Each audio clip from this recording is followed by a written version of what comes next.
Rizky Bilar bandingkan jawaban chat dari Lesti Kejora dan Oklynvia. Kelihatan banget realnya. Rizky Bilar mendadak mengunggah perbandingan jawaban chat dari Lesti Kejora dan Oklynvia.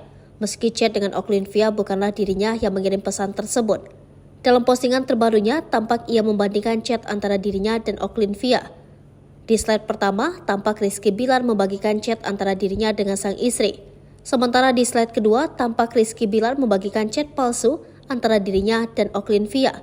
Dalam chat tersebut terlihat Oklynvia menjawab chat dari Rizky Bilar dengan gaya bahasa yang lembut, walaupun chat itu adalah chat palsu. Meski chat dengan Oklynvia hanyalah chat palsu, namun Rizky Bilar membandingkan hal tersebut dengan kehidupannya yang nyata. Suami Lesti ini merasa heran dengan chat tersebut, lantaran tanggapan Oklynvia dan Lesti Kejora jauh berbeda ketika disemangati. Rizky Bilar mengaku bahwa di slide pertama sudah jelas bahwa chat itu adalah chat asli. Sementara di slide kedua itu adalah chat palsu yang dibuat-buat oleh netizen.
Hai pemirsa Sri Popo TV, jangan lupa komen, like, dan subscribe, serta tonton terus berita-berita terupdate lainnya ya.